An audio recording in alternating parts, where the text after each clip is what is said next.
시편 115편 1절에서 8절 말씀입니다. 찾으셨으면 봉독해드리겠습니다. 여호와여, 영광을 우리에게 돌리지 마옵소서. 우리에게 돌리지 마옵소서. 오직 주는 인자하시고 진실하심으로 주의 이름에만 영광을 돌리소서.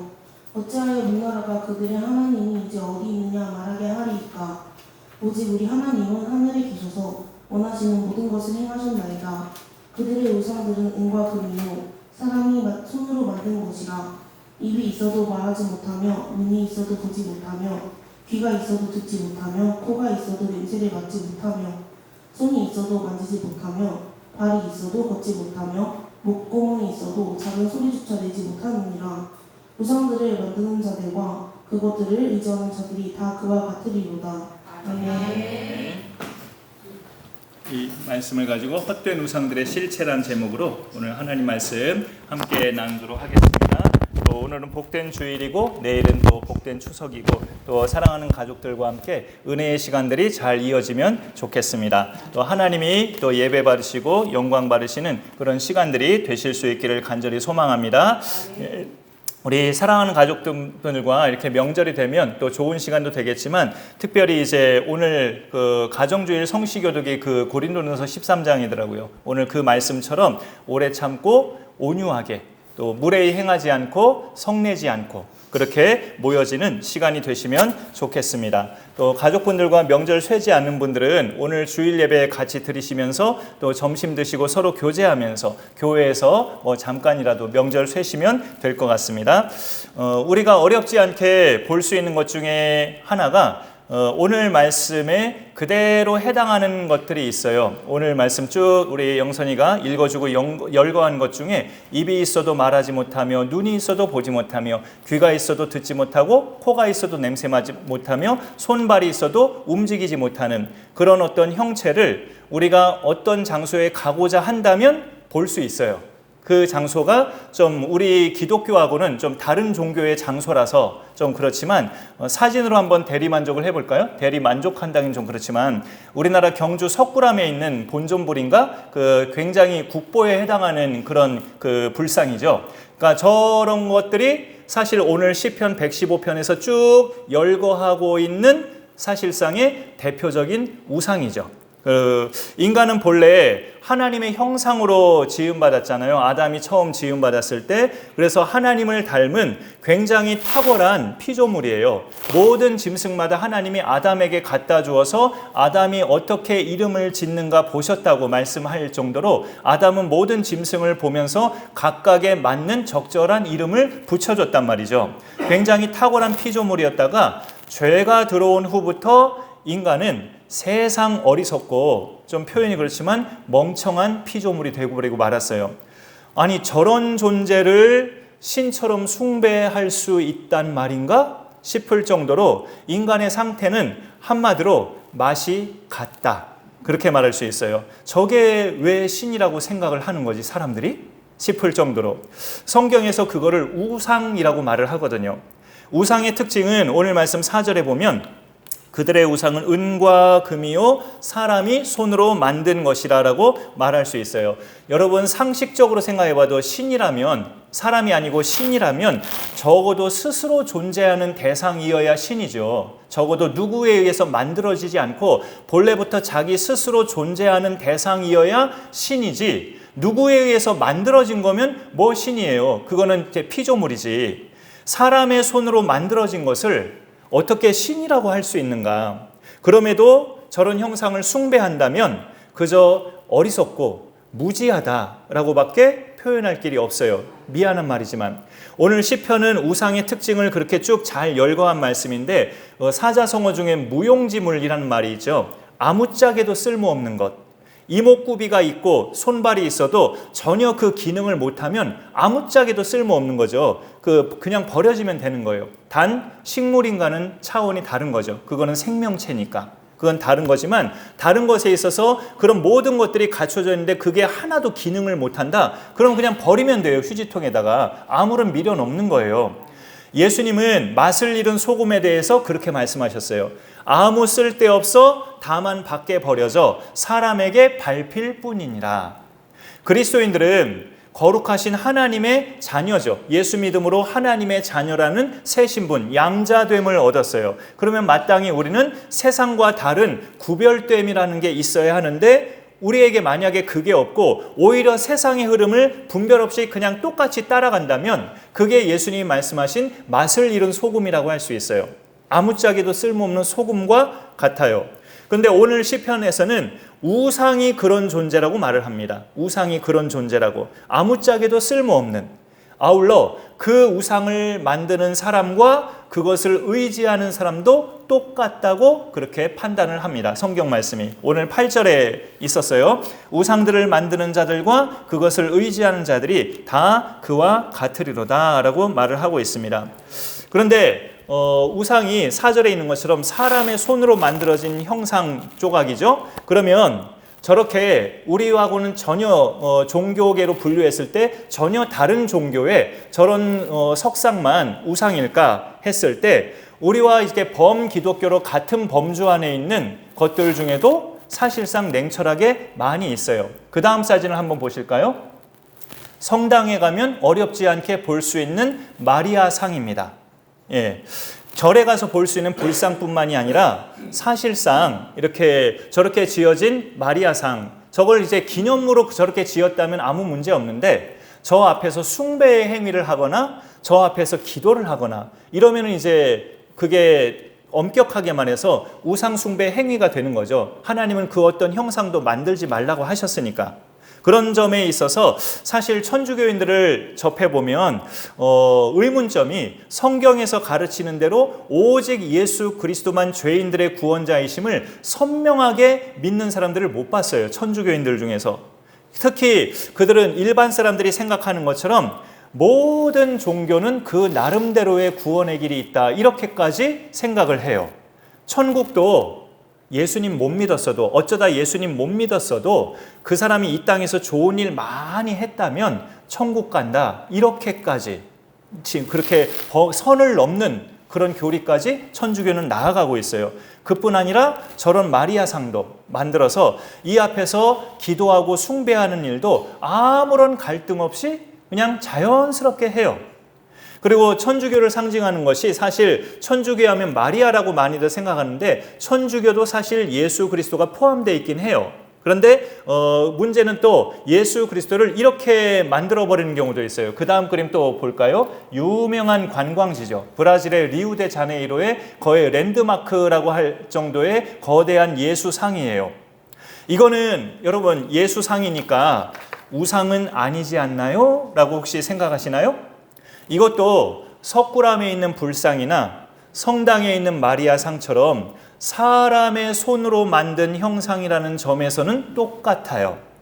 출애굽한 이스라엘 자손에게 하나님은 10계명을 주셨습니다. 두 돌판에 다섯 가지 계명을 주셔서 그렇게 10계명을 주셨는데 그들이 구별된 백성으로 살아갈 수 있도록 10계명을 보면 분명하게 말씀하고 있거든요. 두 번째 계명을 발췌했는데 같이 한번 읽어볼까요? 그 다음 절에 한번 읽어봅니다. 시작. 너를 위하여 우상을 만들지 말고 또 위로 하늘에 있는 것이나 아래로 땅에 있는 것이나 땅 아래 물속에 있는 것에 어떤 형상도 만들지 말며 그것들에게 절하지 말며 그것들을 섬기지 말라.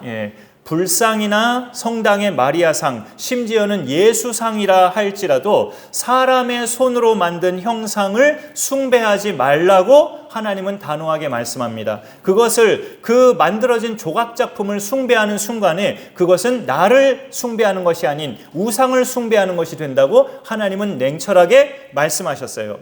그리고 저 말씀에 보면 자세하게 보니까 위로 하늘에 있는 것들이나 아래로 땅에 있는 것들, 그리고 땅 아래 물속에 있는 것들, 생명체에 어떤 형상도 만들지 말라고. 말하자면 새들의 형상, 짐승의 형상, 그 다음에 물고기의 형상. 근데 우리가 새나 물고기는 흔하게 못 봐도 짐승의 형상들은 우리가 흔하게 보죠, 사실은.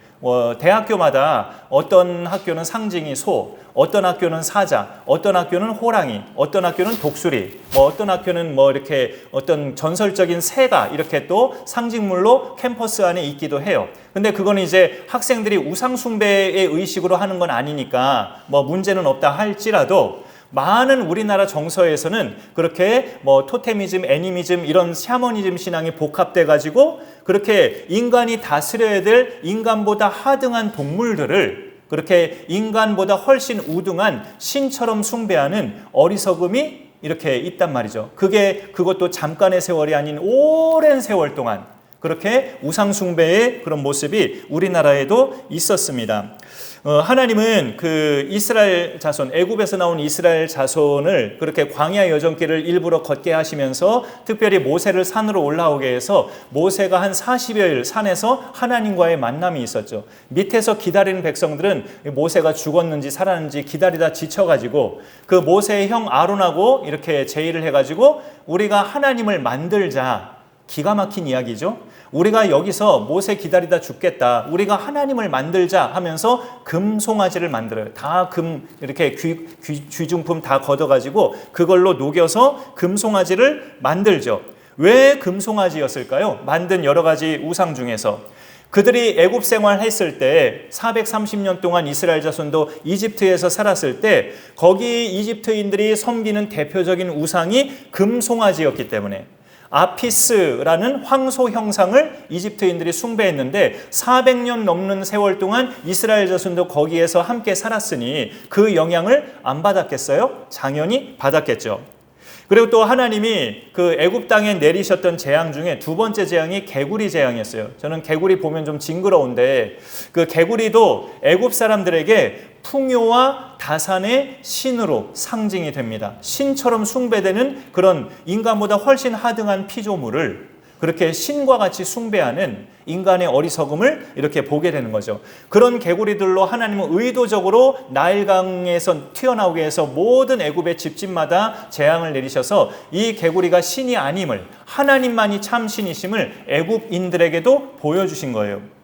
죄가 들어온 후에 인간의 상태는 앞서 보여드린 사람의 손으로 만든 형상을 신처럼 숭배하는 어리석음도 있지만 엄연히 사람보다 하등한 동물을 형상으로 만들어서 숭배하는 것도 대단히 어리석음이에요. 하나님의 피조물 중에 돼지가 귀할까요? 사람이 귀할까요? 무르나 마나한 질문, 이런 질문 자체가 우리는 어이없잖아요. 근데 기가 막힌 것은 어떤 새로운 사업을 시작할 때나 뭔가를 시작할 때 삶은 돼지 머리 밥상에다 올려놓고 그 입과 코와 귀에다 돈 꽂아놓고 그 앞에 절을 하는 그 행태는 이거는 하나님 앞에서의 패륜이에요. 패륜. 아무리 사람이 악해도 사람으로서는 해서는 안 될 짓을 했을 때 그 사람, 이 주변 사람들은 그를 가리켜서 패륜하라고 그렇게 지적합니다. 예를 들어 부모를 살해했다. 패륜하죠. 패륜하 중에 패륜하죠. 근데 삶은 돼지에 절을 하는 것도 패륜입니다. 누구에 대해서? 하나님에 대해서. 하나님을 완전 무시하고 하나님의 자녀됨의 기회가 있을 수 있는 건데 그걸 완전히 박차버리고 하나님을 향해서 패륜적인 행동을 하는 거예요. 고목나무나 바위에다 물 떠다 놓고 비는 행위도 사실상 마찬가지죠. 피조물을 숭배하는 대상으로 삼는 것은 다 모든 것이 냉철하게 하나님에 대한 패륜입니다.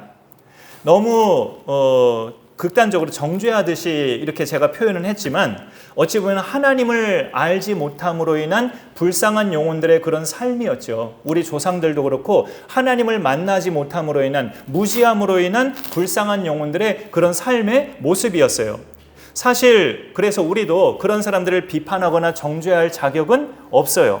하나님의 은혜가 우리에게 먼저 임해서 우리가 그들보다 먼저 예수님 만나서 하나님만이 참 신임을 알게 되고 우리가 믿게 된 거지, 우리 역시 그 전에는 하나님 보시기에 패륜화적인 그런 행동도 그런 언행도 많이 있었을 거예요.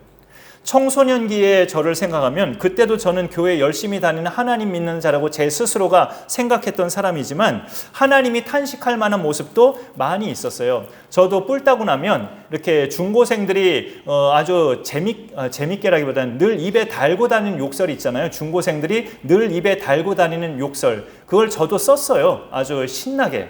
중고등 시절에는 극도로 화가 났을 때는 막 죽여버릴 만큼 화가 났을 때는 그런 욕이 막 따발총처럼 나왔어요. 그럼 애들이 놀라더라고요. 제가 그런 욕을 하니까. 이제 그런 욕을 너도 하냐라고 하면서 놀래더라고요. 그러니까 그런 모습은 어찌 보면 하나님 보실 때 참 안타깝고 왜 좀 더 인내하지 못하느냐라고 슬퍼하셨을 만한 모습이었죠.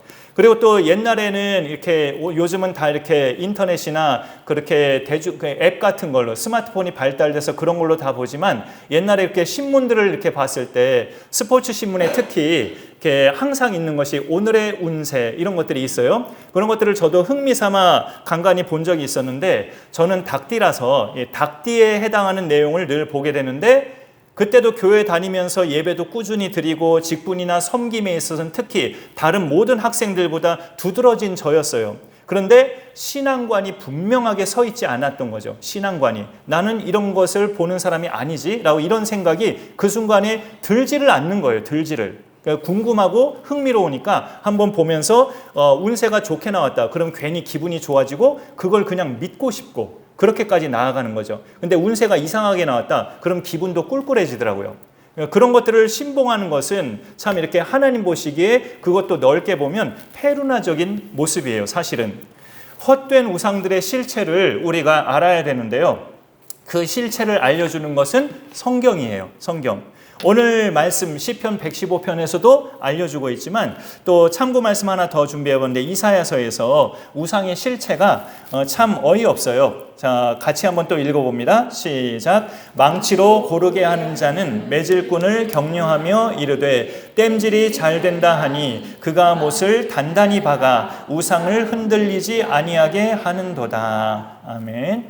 우상을 어떤 이렇게 받침대가 있고 커다란 단단한 받침대가 있고 그 위에다 우상을 딱 세워놓는 거예요. 근데 우상도 발이 있을 거 아니에요. 사람의 형상으로 만든 우상은 발에다가 이제 망치질을 하는 거죠. 이제 그 망치질 여기 말씀해 보면 매질꾼 이렇게 망치질하는 사람들이 이렇게 못을 박다가 우상을 이렇게 잡아보니까 흔들흔들 거린다는 거예요. 그래서 우상을 숭배하는 자들이 야야야 우상 흔들린다 우리 신이 흔들린다 하면서 더 단단히 박아 하면서 못을 더 단단히 박게 하는 거예요. 그 신이 흔들리지 않게끔.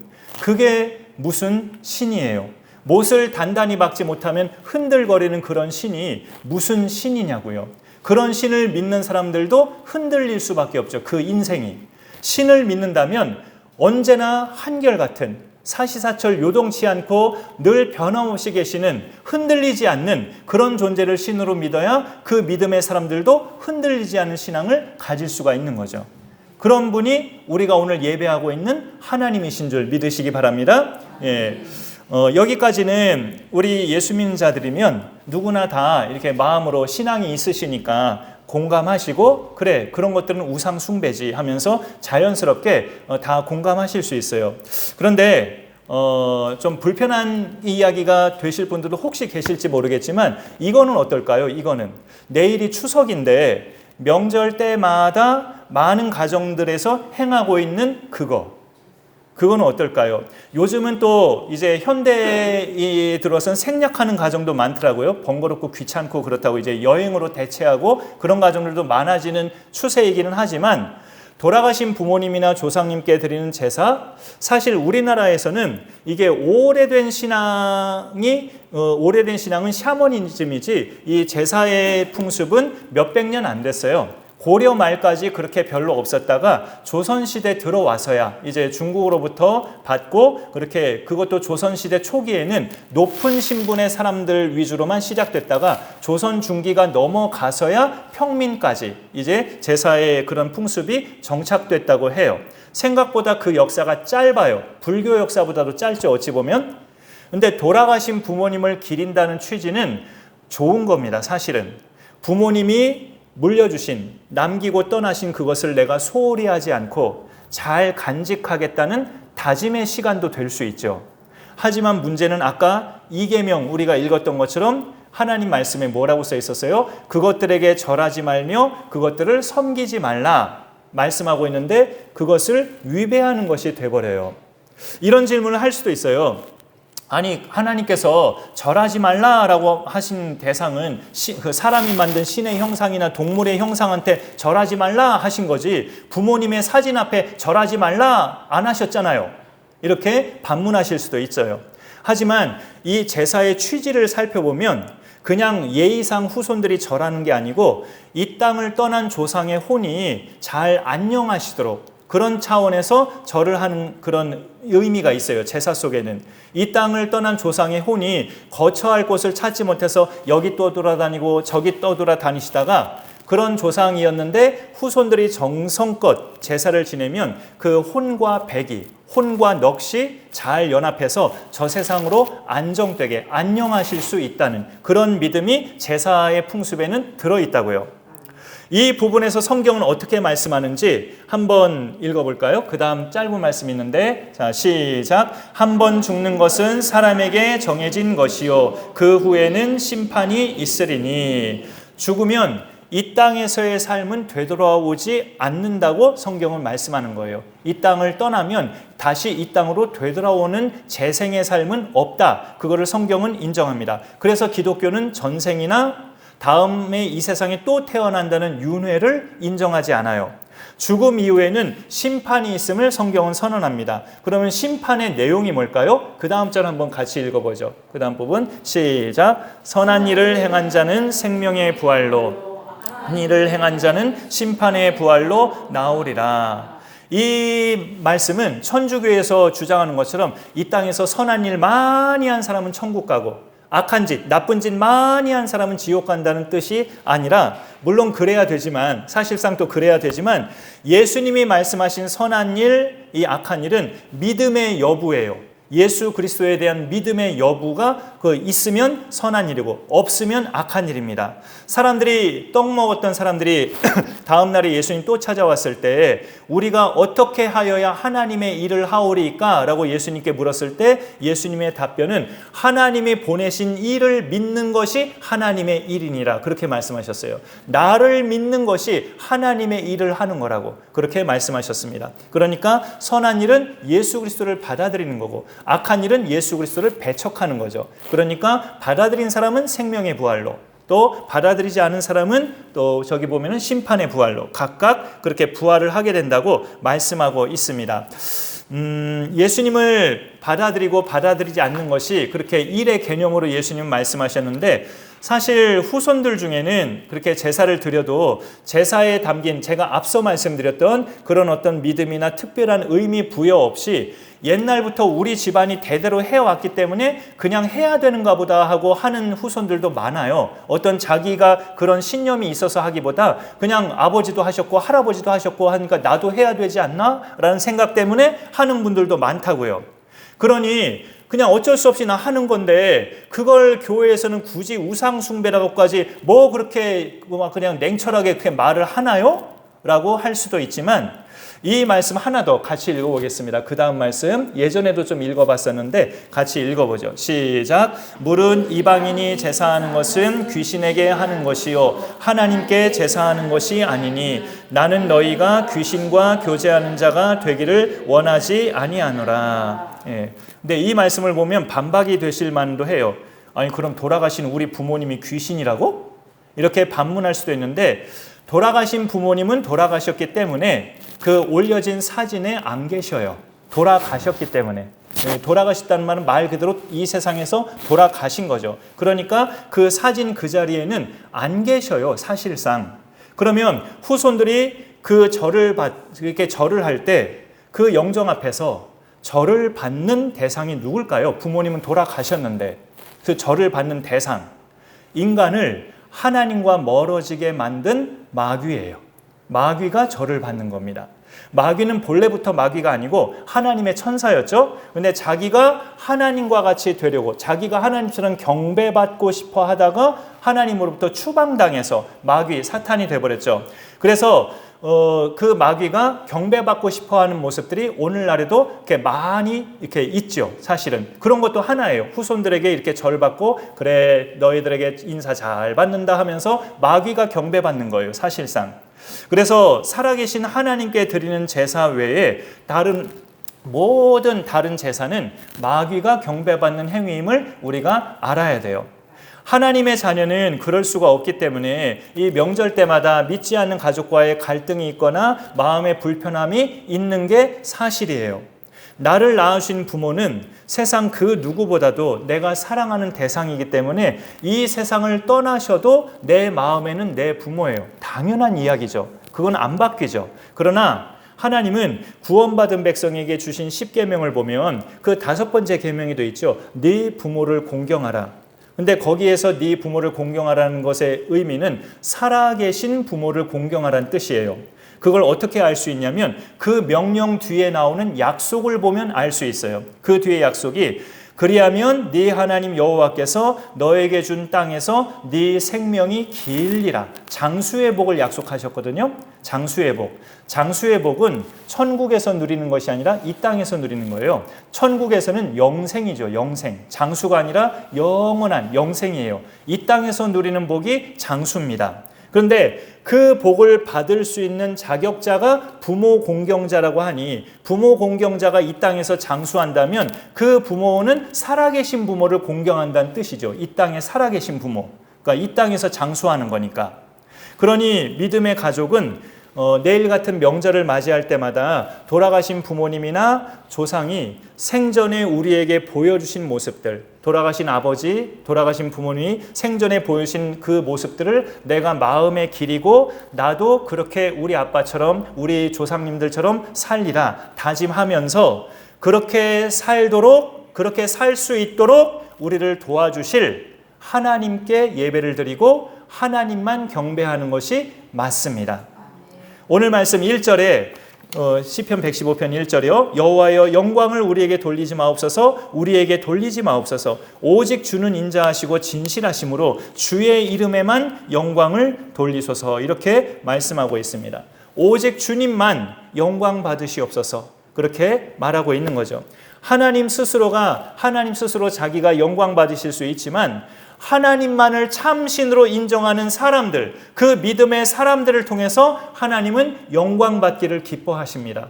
그러니 우리가 하나님을 믿고 예수 그리스도를 만나서 하나님만이 참신임을 알고 그렇게 믿고 있다면 우리는 하나님께만 집중하고 하나님께 영광 돌릴 그런 하나님의 자녀여야 합니다. 하나님에 대해 무지한 사람들은 우리를 향해서 이렇게 말할 수 있어요. 너희가 믿는 하나님이 도대체 어디 계시는데 사람은 눈에 띄면 이렇게 보이지만 하나님 여러분 보이세요? 어디 계시는데 오늘 말씀 2절에도 그렇게 묻고 있잖아요. 어찌하여 문 나라가 그들의 하나님이 이제 어디 있느냐 말하게 하리이까 라고 묻고 있는데 우리 믿음의 사람들 답변은 3절입니다. 3절 오직 우리 하나님은 하늘에 계셔서 원하시는 모든 것을 행하셨나이다 라고 고백하고 있어요. 왜 사람들이 하나님을 못 볼까요? 사람들은 땅에 있고 하나님은 하늘에 계시거든요. 이건 답이 단순한데요. 땅은 어떤 곳이냐? 하나님이 물론 땅에도 계시지만 땅은 아직까지 마귀가 통치하는 영역이고 죄악이 끊임없이 발생하는 죄악된 영역이 땅이에요. 하지만 하나님은 죄와 전혀 상관이 없는 거룩하신 분이기 때문에 그런 점에서 하나님은 땅에 계신 분이 아니고 하늘에 계신 분이다 라고 말씀하고 있죠. 그래서 주기도에도 하늘에 계신 우리 아버지여라고 시작하잖아요. 거기서 하나님은 그 하늘에서 하나님은 뭘 하시느냐 3절 하반절에 보니까 원하시는 모든 것을 행하셨나이다 라고 말하고 있어요. 하나님이 원하시는 모든 것을 우리의 뜻과는 상관없이 이 땅을 바라보시면서 이 땅을 응시하시면서 계속 행해 나가십니다. 그런데 하나님이 원하시는 하나님의 소원, 원하시는 것 중에 최고가 뭘까요? 아무짝에도 쓸모없는 우상을 숭배하던 자들이 하나님께로 돌아오는 것. 이게 하나님이 원하시는 거의 최고죠. 아무짝에도 쓸모없는 것을 신이라고 믿던 어리석은 백성들이 하나님께로 돌아와서 지혜로운 백성, 구원받은 백성으로 회복되는 것. 이게 하나님이 제일 원하시는 거예요. 그 일을 위해서 하나님의 결단은 독생자를 사람으로 보내신 것. 이게 하나님의 위대한 결단이죠. 명절을 비롯한 우리 가족이 모이는 모든 날들은 내일 같은 추석뿐만이 아니라 우리 가족들이 모이는 모든 날들은 참신이신 하나님을 경배하는 그런 날들이 되시면 좋겠습니다. 그런 날들로 우리 스스로가 하나님을 인정하면 모든 가족들이 그렇게 되는 것은 시간 문제예요. 우리가 하나님 중심에 바로 서서 그런 믿음의 승리자들로 흔들림 없이 살아가며 승리할 수 있기를 간절히 축원합니다. 오늘 말씀 기억하면서 우리 찬양곡 중에 주님 큰 영광 받으소서 찬양 있는데 같이 부르시면서 봉헌하도록 하겠습니다.